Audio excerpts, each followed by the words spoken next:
Caio, querido, bom demais estar aqui com você. A expedição, que a gente está chamando de Expedição Calunga, esse tempo maravilhoso. Eu fui pela segunda vez, convidado pelo Marcelo, e dessa vez chamei alguns camaradas queridos. Essa é parte da expedição que está aqui, e passamos aí um dia e meio visitando os Calungas, conversando com o pessoal, conversando também com toda a turma, uma das matriarcas dos Calungas, um museu que ela fez, enfim, depois eu vou estar te passando tudo isso. E fomos para lá para cantar, orar, bater papo, abraçar e ter momentos bem simples, deliciosos, para poder também ouvir Deus nesse tempo que a gente foi para lá. E fomos para lá com o espírito do advento, dessa espera que está dentro do calendário litúrgico cristão, que é o momento que começa exatamente todo o calendário, nesse aguardar o nascimento de Jesus, nosso Senhor. E duas palavras que o tempo todo ficaram mexendo com as nossas falas, músicas e conversas, era a palavra esperança. Esse esperar pelo Messias e pela presença do Messias entre nós, e o consolar, que é essa certeza, essa esperança carregada de certeza de uma consolação que sempre dele virá. Então é com isso que a gente chega aqui para esse papo com você, para a gente poder estar batendo papo e conversando sobre essa ideia do advento, e te perguntando já logo de primeira, esperar. Bora lá esperar, como é que é isso? Vamos esperar, cara? Vamos. Sem esperança não existe qualquer coisa que possa se chamar de genuinamente do Evangelho. O Evangelho é boa nova, e boa nova carrega esperança. Tudo que faz, anuncia, realiza, quase ninguém tinha essa esperança. Naqueles dias, embora a esperança da vinda de um Messias fosse algo que estivesse na mente popular, mas com configurações bem diferentes. Então se esperava que o Messias viesse, mas belicoso, um Messias miliciante, um Messias que derrubasse o Império Romano e que armasse a resistência. Armasse os zelotes. Era um desses que tinham esperança no Messias que armasse a resistência.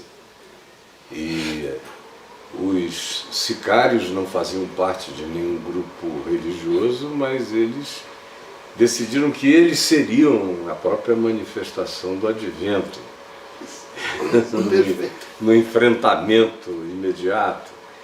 E os outros que não eram do tipo de pegar em armas para trazer o reino de Deus, eram aqueles que não sabiam exatamente no que esperar. Havia um vácuo também, fora essa configuração do Messias militar, militante, miliciano e que vinha para esse enfrentamento belicoso.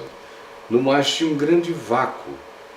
Pouca gente tinha um olhar mais denso a respeito disso. O livro de Evangelho de Lucas menciona Ana e menciona Simeão como aqueles que esperavam a consolação de Israel. É a expressão que se usa, a consolação de Israel. Mas muito pouca gente. O mais fantástico é que o maior gesto, o maior movimento de esperança no advento de Jesus acontece longe, longe, longe demais de Israel.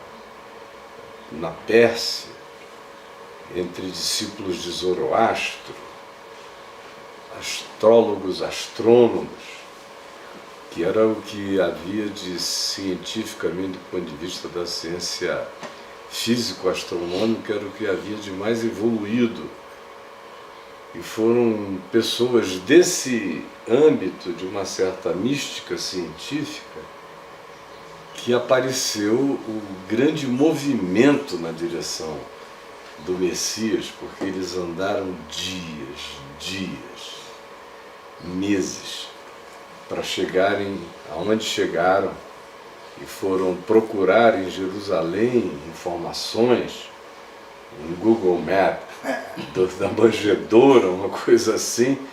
E aí Herodes, quando ouviu aquela história, todo mundo sabe, ficou aturdido, chamou os acadêmicos religiosos para informarem sobre o tema, e surpreendentemente se sabia muito mais do que havia de interesse a respeito do assunto. Porque quando perguntados, os acadêmicos da religião disseram: a Miqueias 5, 1 e 2 está aqui, ó. E leram: ó, tu, Belém Efrata, que és das menores das cidades de Judá, pois não o serás, porque de ti me sairá o guia, que é desde os tempos eternos, desde os dias da eternidade. E disseram onde era, e voltaram para casa. É para isso que serve muitas vezes a Escritura. Só para te dizer onde, como, o que fazer. Não, você tem a informação e não vai a lugar nenhum. Não há nenhum movimento real na direção do encontro. Não há. Enquanto isso, gente estranha, gente de fora, gente sem pedigree, gente desqualificada, gente sem informação da Escritura, gente de nada, mas com o coração completamente aberto para a possibilidade de uma revelação, comete uma loucura dessa de se pôr a caminho numa caravana grande para alimentá-los durante todo aquele período, andarem da Pérsia, do Irã de hoje até Jerusalém. Vai fazer isso a pé de novo, no lombo de camelo, e ver quanto você tem que levar, que mobilização você tem que fazer para chegar. Eles, no entanto, acabaram onde queriam chegar, que foi adorando o Rei da Glória, que tinha nascido nas condições mais naturais para Deus, que é o anonimato e a marginalidade. Então, encontraram o Senhor da Glória no anonimato marginal e o adoraram, e, instruídos em sonho a respeito das intenções de Herodes, voltaram por outro caminho. Eu acho que essa história é uma das mais fascinantes do Evangelho, porque, número 1, mostra a liberdade de Deus de se revelar a quem quer, como queira, sem pedir permissão, sem entrar em configurações, sem ter que fazer sentido com sistematizações de compreensão, livre. Segunda coisa tem a ver com o fato de que a ciência não é a revelação, mas frequentemente ela discerne sobre a revelação muito mais do que o pessoal que acha que é especialista em compreensão de revelação de Deus. Talvez seja por isso que em alguns momentos da história, inclusive nesse nosso tempo, alguns reajam contra a ciência de maneira tão belicosa e feia até. Né? Feia, horrível. E o extraordinário nessa história é que são os que não sabiam, os que compreenderam e chegaram. E todos os que tinham o amparo da revelação bíblica, propositiva, escrita, sabiam da informação, mas não andavam na direção do que era a revelação indicada. Então, isso quebra um monte de paradigmas e de mentiras na mente humana.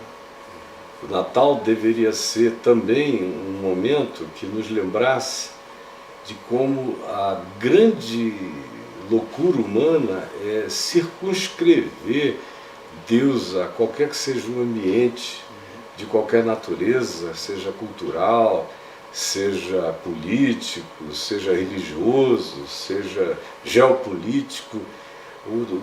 A revelação do Natal atropela, literalmente, todas as convenções estabelecidas.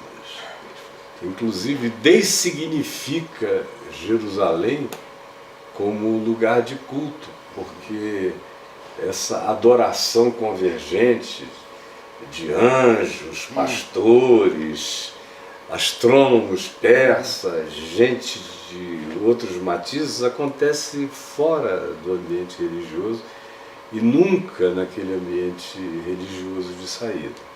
A terceira coisa é que você vê ali com uma clareza enorme, é como, instruídos por divina advertência, voltaram por outro caminho.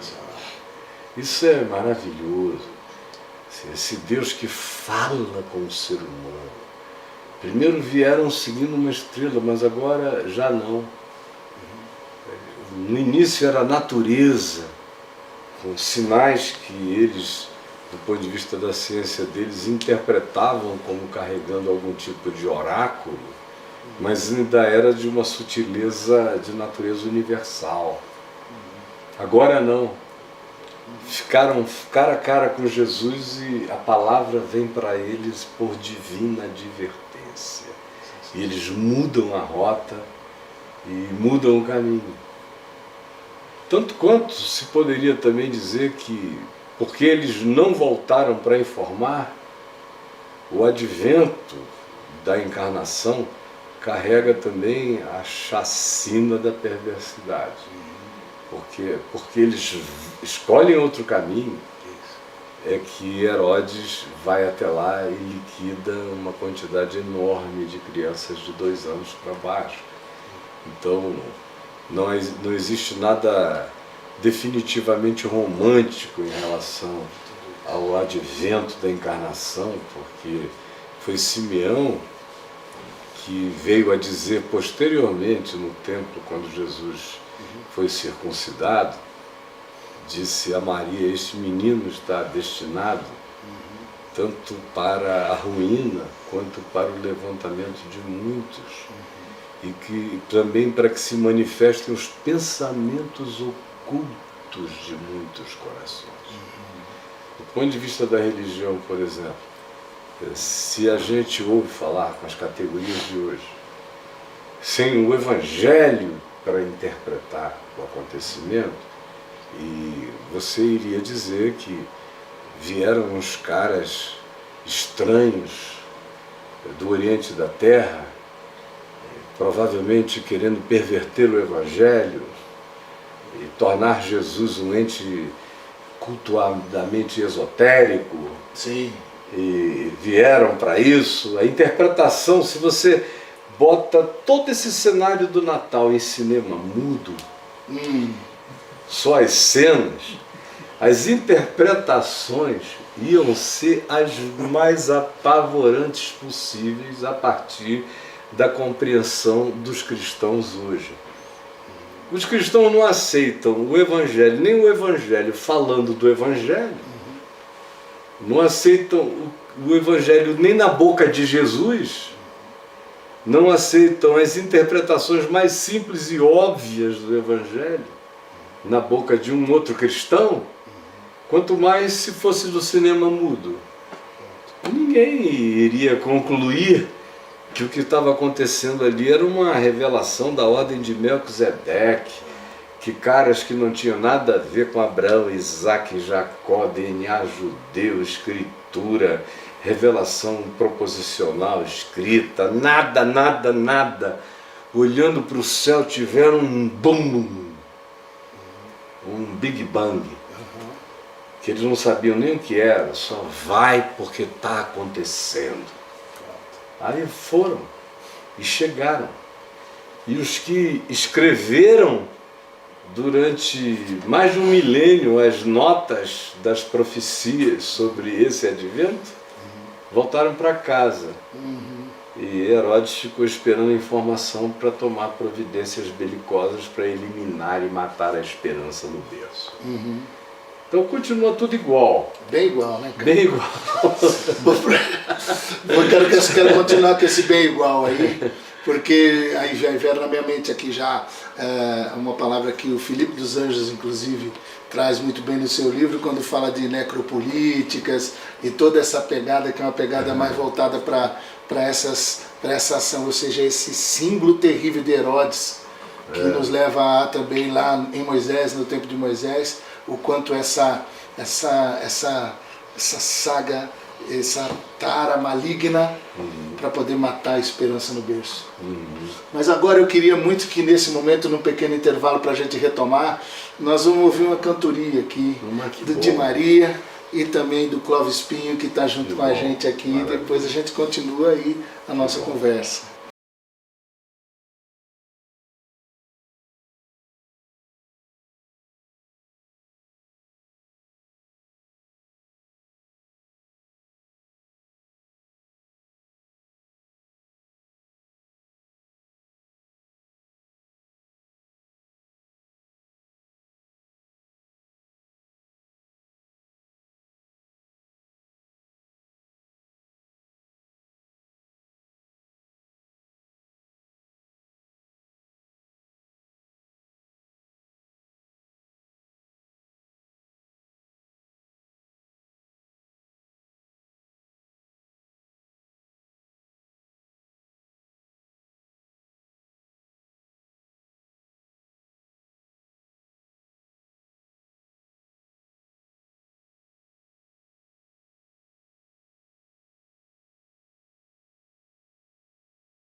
Você é muito bom.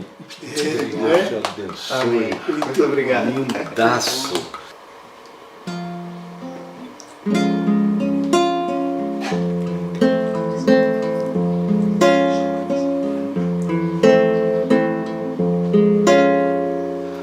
Foi como a primeira vez que ouvi a tua voz me falando desse reino de amor. Mas você tinha de partir, te perdi no meu olhar. como agora já te ouço a me chamar. É quando a morte ao meu redor parecia dominar, você veio ao meu encontro, me chamando pra viver. E esse povo a questionar se você estivesse aqui. Deus não tinha permitido o ser pra ser assim. Foi tua voz que me devolveu a vida. Eu sei que foi tua voz que aqueceu meu coração.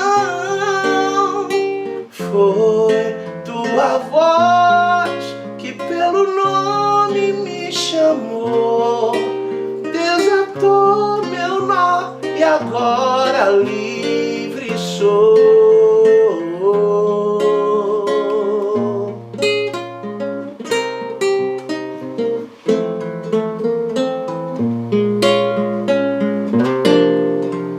Foi tão difícil de te ver se entregar naquela cruz.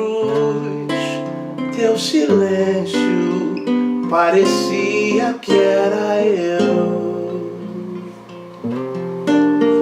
mas entendi quando entregou seu espírito ao Pai. Se tratava de um plano bem maior. É outra vez, Senhor Jesus, mostra agora o teu poder.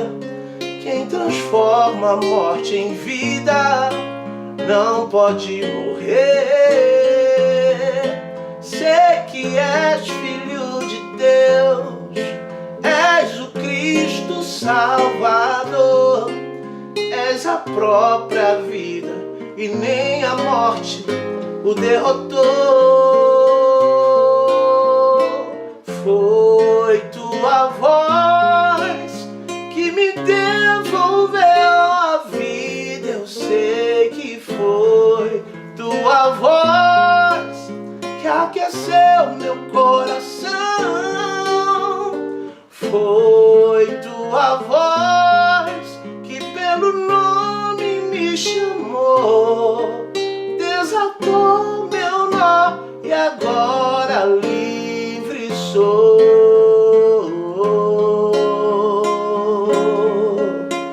E agora livre sou. Que maravilha, meu irmão. Que lindo. Semana passada, um político de Brasília, de fato ele é do Rio de Janeiro, ele só está cumprindo o mandato dele aqui, ele esteve aqui comigo, ele vem sempre para a gente conversar, e, às vezes até orar, embora ele se diga ateu, mas ele não tem nenhum problema com Deus. Os que não são tão com muitos problemas com Deus. O problema dos ateus é com a religião, é com o cristianismo, é com a formatação. E aí, mas se ele chega e vai encontrando uma não formatação, a maioria vai descobrindo que orar é uma maravilha. E você escuta, não vai ter uma oração antes de eu ir, não? Eu digo, bom, a gente já está orando desde que você chegou, mas aquela vai ter também. Então, mas ele veio aqui com todo o ateísmo dele, assim considerado pelos distantes, porque quem chega perto vê que aquele não é um assunto para ele. E tanto é que ele vem com tanta alegria aqui e diz que a semana que ele não vem fica um vazio. Olha, Aquela falta de transcendência. bacana isso, hein? E aí ele chegou e falou, ó, você podia gravar um programa de Natal comigo? Nós gravamos um programa de Natal sobre o advento da encarnação. Pronto. Na semana passada.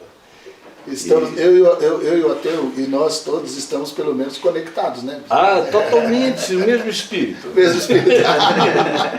O espírito que trouxe os magos da Pérsia, os astrônomos, astrofísicos, astrólogos, até Jerusalém, é o mesmo espírito.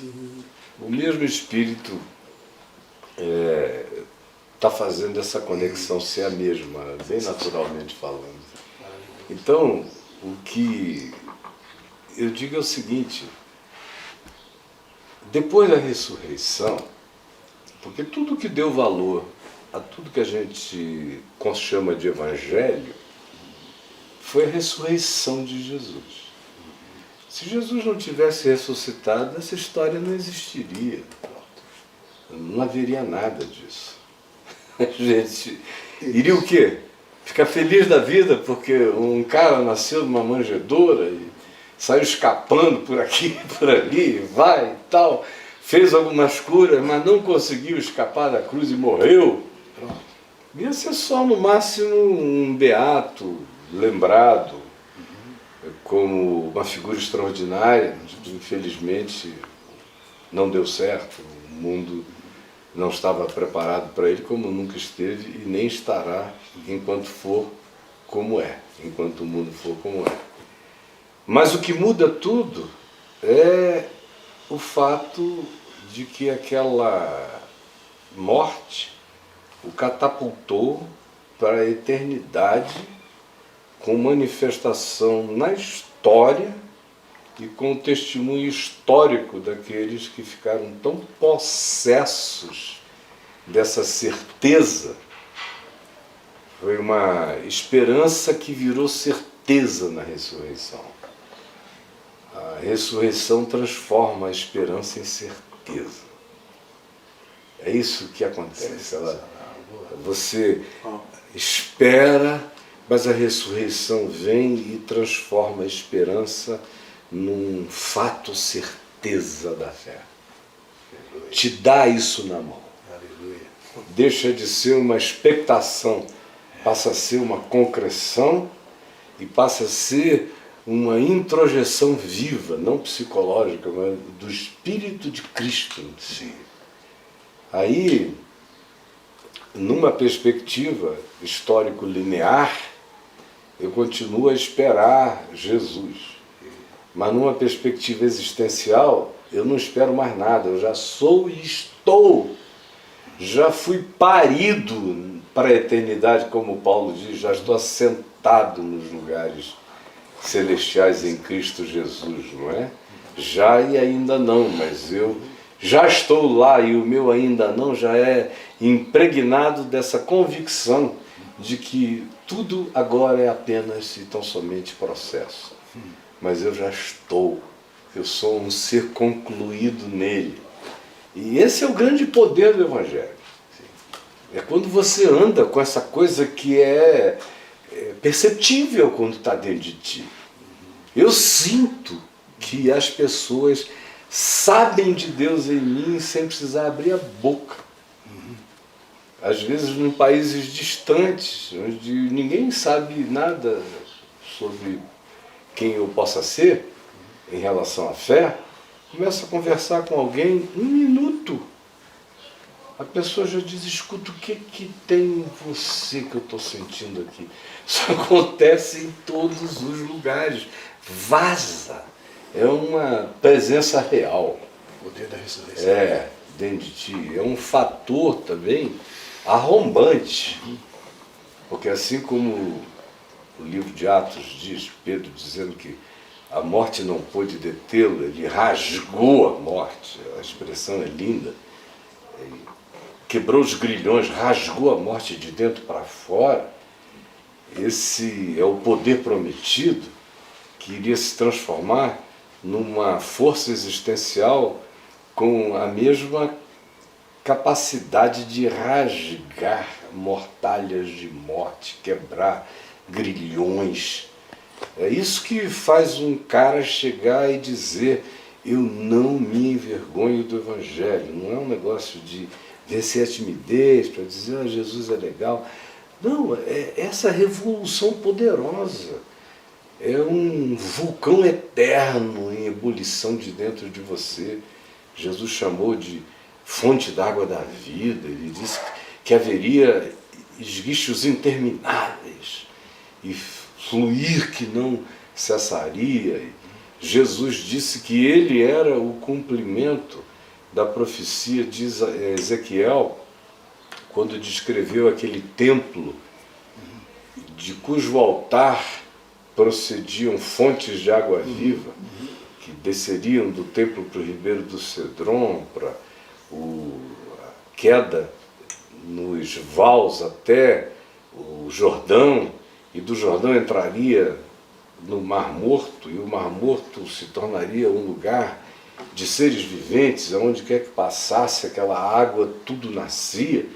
Jesus se levanta dentro do templo no grande dia daquela festa, depois que o sacerdote tinha derramado a água no altar para comemorar, profeticamente projetar a profecia de Ezequiel. Ele joga o cântaro de água no altar e Jesus, enquanto a água escorria, vai lá, levanta os braços e diz: quem tem sede, vem a mim e beba. Mas ele começa dizendo: para que se cumpra a Escritura.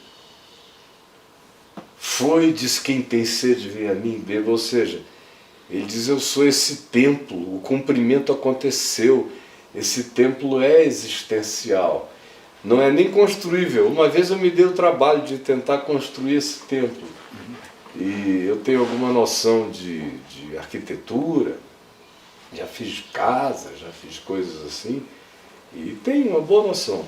E tudo que eu tive na vida fui eu que construí também. Então eu me dei o trabalho de pegar aquele templo e tentar construí-lo. Ele é inconstruível. Ele cresce para dentro de si mesmo. Ele não cresce para fora. Ele começa com uma porta de 1 metro por 1 metro. Aí você entra naquela portinha estreita. É uma porta estreita e ele vai crescendo, crescendo para dentro, crescendo para dentro, crescendo para dentro. Ele não tem fim. Aí, para se cumprir a Escritura, Jesus diz: eu sou o templo que cresce para dentro e de cujo interior fluirão rios de água viva. Quando isso deixa de ser uma imagem, uma cenografia do Evangelho, das narrativas, e passa a ser, porque para Jesus foi um convite: quem tem sede, venha a mim e beba, porque do seu interior fluirão rios de água viva. Isso ele diz com respeito ao Espírito Santo que haveriam de receber os que nele crescem. Então, ou isso é uma balela, ou a gente está perdendo todas as oportunidades do mundo. Porque quem de fato crê, que é uma coisa que virou chavão, mas olha só que coisa mais linda. Corta, desculpa, acabou a bateria. É algo que para mim carrega um encanto e um poder extraordinário. É a afirmação de Jesus: tu crês? Quem crê verá a glória de Deus. Então, se não tem glória de Deus, é porque não tem quase ninguém crendo. Porque é impossível você crer e você não virá uma glória de Deus. Cristo em vós, a esperança da glória. Então, esperança que eu ainda não vejo é só essa linear no espaço-tempo da volta dele. No mais, eu sou esperança, só esperança nele. Eu sou um ente de esperança, não apenas porque eu espero, mas porque eu me tornei uma esperança em Cristo. O objetivo é que cada um se torne uma esperança, cada um se torne um advento, que a existência de cada um de nós, no processo de cristificação, de nos tornarmos adventos crescentes da encarnação, é o chamado. Então, a minha vocação nesse mundo é crescer para ir me jesuificando à medida em que eu vou amadurecendo no Evangelho. E quando eu creio, tanto mais quanto eu creia, mais Jesus toma forma, toma dimensões em mim, desperta em mim, é acordado em mim. Paulo usa essa expressão o tempo todo, está sendo formado. Ele diz aos Gálatas que eu estou num estado de gravidez, Cristo está crescendo em mim. E agora eu estou sentindo dor de parto, porque eu também estou parindo Jesuses que precisam entender o significado do chamado para não se deformarem. Ou como você vê na carta dele aos Efésios, que diz que é para vocês provarem, tudo é para provar. E até o conceito de conhecimento repetido o tempo todo no Novo Testamento tem a ver com conhecimento experiencial e não apenas uma intelecção distante. Tentando concluir isso com algo que aparentemente não tem nada a ver, deixa eu só contar uma história. Em 1990, eu acho que foi em Londres, em algum lugar assim, passei por uma livraria e vi um livro que me chamou a atenção, chamado The Heart's Code, Os Códigos do Coração. Eu era de um neurocirurgião, naquele tempo o neurocirurgião ainda era uma figura meio distante, né? Aí eu peguei o livro do neurocirurgião, dizendo que era um testemunho pessoal de um neurocirurgião. Eu falei, mas neurocirurgião não tem testemunho pessoal de nada. Assim, eu na minha idiotice. Aí eu peguei o livro, comecei a ler do lado de lá para cá, para o Brasil. Quando eu cheguei no Brasil, eu tinha lido o livro, já estava começando a ler a segunda vez. Fui ficando chocado. São muitas histórias, mas o core, o centro mesmo, é o fato de que esse homem, porque teve um câncer, e era ateu, ele teve um câncer, mas creu que o amor cumpria um papel inexplicável na neurociência. Então ele chegou e disse para a mulher e para a filha, eu vou sofrer rádio e quimioterapia. Eu queria que todo dia antes de eu sair, vocês pusessem a mão na minha cabeça e me amassem. Com todo o coração de vocês. E ele ia para lá, recebeu todo o tratamento com o mesmo espírito, pedindo com amor que os elementos da natureza respondessem positivamente à necessidade dele. Respondesse à necessidade dele, sem nada, sem religião, sem coisa alguma. Nem um culto, nem... Ele ficou curado. Curado. Aí ele falou, eu vou começar a pesquisar esse negócio. Energias sutis. Aí ele começou a ler muita coisa, descobriu que os americanos e os russos já estavam pesquisando isso nos exércitos. Desde a década de 30, 40, 50, que tinha experimentos extraordinários. Ele foi ficando chocado com aquilo, falou, como é que pode? A gente está estudando ciência, deixando isso tudo no paralelo, porque parece mística e não alguma coisa tangível para os nossos sentidos. Aí ele começou a pesquisar como neurocirurgião, verificar a quantidade de pessoas que sofriam transplante de coração e voltavam com uma memória que eles nunca tiveram, gostos, memórias, sentimentos, preferências alheias à história da vida deles. Eles não perdiam o caráter, nem a consciência de si, da sua personalidade, nem os traços mais definitivos. No entanto, havia dentro deles gosto. O cara só comia antes comida italiana, agora ele saiu da cirurgia querendo um McDonald's, que ele detestava. Ou é o cara que era casado com uma mulher frígida, e a mulher dele sofreu um transplante. E depois disso, toda noite pegava ele 2, 3 vezes por noite.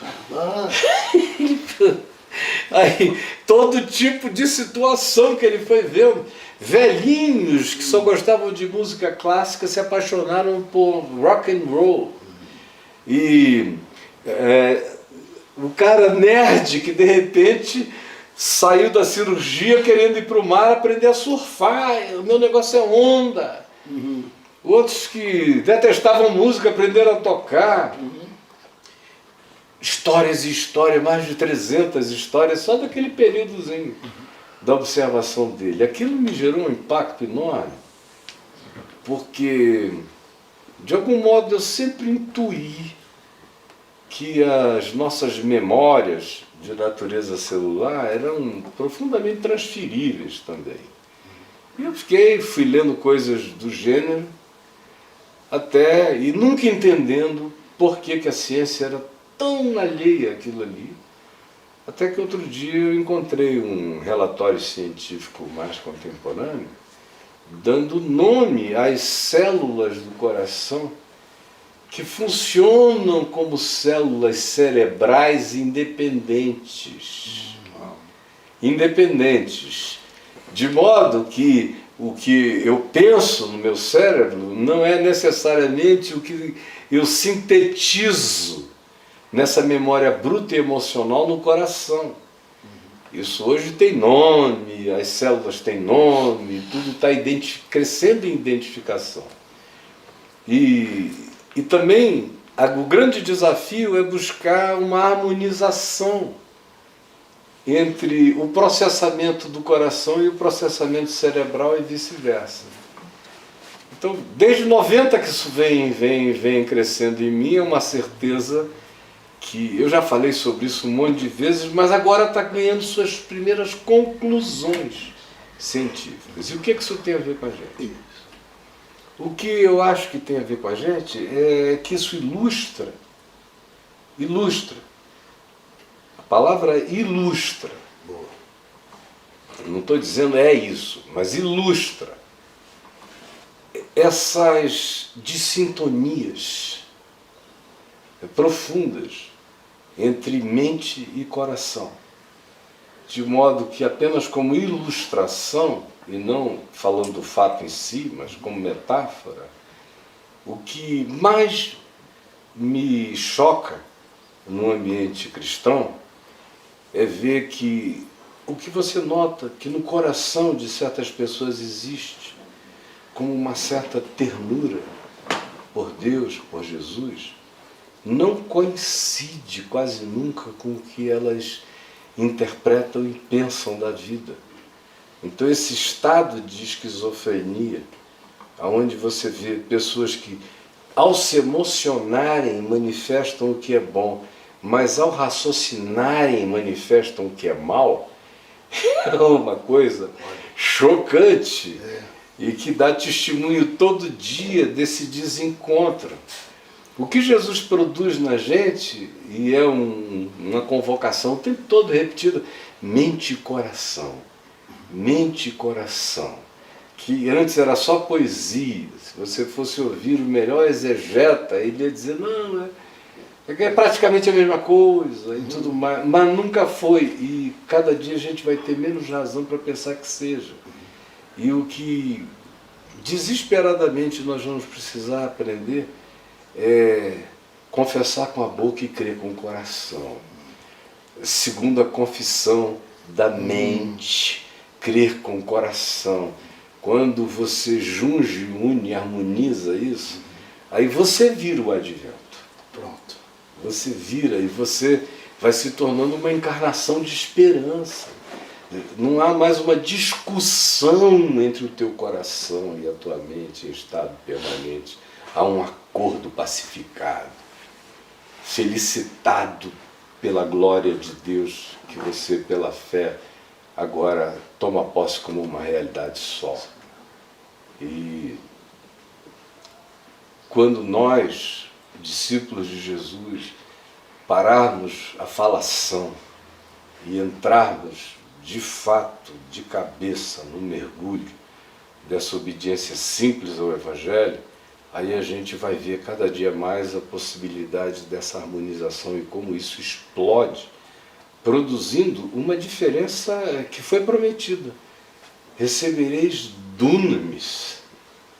Dunamis. É um negócio muito sério que o Evangelho promete o tempo todo. Para que conheçais a força, a energia. Usa todos os verbos da Olimpíada para levantar peso, para aguentar cacete. Paulo usa de tudo que possa significar. Recurso ilustrativo para falar de poder, dizendo tudo isso está em vós, nos foi dado. E o Paulo é uma manifestação dessa bomba ambulante, não é? Dessa possibilidade de você ser uma encarnação de Jesus em Éfeso, em Corinto, naufragando tantas vezes, comendo, bebendo, sofrendo e indo, tomado por essa certeza de que Jesus não voltou ainda porque já veio. Só não voltou porque já veio, só não voltou porque já está. Então, para mim, tanto faz, ou eu indo para ele, ou ele vindo para mim, é a mesma coisa. Está tudo feito, consumado. Caio, meu querido, depois nós vamos conversar nós dois. Uhum. E aí você vai entender, e aí todo mundo, me desculpe, todo mundo aqui ouviu, a palavra foi para todo mundo, mas eu vou depois dizer para você o quanto ela foi para mim nesse meu momento. Amém. Que bom. Queridos, eu quero que a gente... Nós estamos orando, como você bem disse, quase que eu falei o nome do nosso deputado, mas como você bem disse a ele, que é conhecido nosso, como você bem disse a ele, que nós já estamos orando já faz um tempão, mas nós vamos fazer aquela oração. Amém. E aquela oração eu vou pedir que o pastor Felipe dos Anjos faça esse momento, essa oração por nós, com toda a nossa gratidão, Caio querido, por esse tempo, por esse carinho seu. E o pastor Felipe, por favor. Jesus querido, obrigado, Senhor, por esse tempo, por esse espaço de comunhão, de revelação do Seu Evangelho, da presença do Seu Espírito entre nós. Amém. Muito obrigado pela partilha da palavra, seja na forma da poesia e da arte dos nossos irmãos Clóvis e de Maria, seja na forma da pregação e da partilha do ensino do reverendo Caio, seja na forma do serviço dos nossos irmãos e irmãs aqui da equipe, a sua palavra, o seu corpo, a sua história, a sua memória está sendo partilhada entre nós. E nós te agradecemos esse privilégio, essa honra de desfrutar disso tudo diante do Senhor. Amém. Muito obrigado por ter feito o seu advento em nós e ter feito de nós o seu advento ao mundo.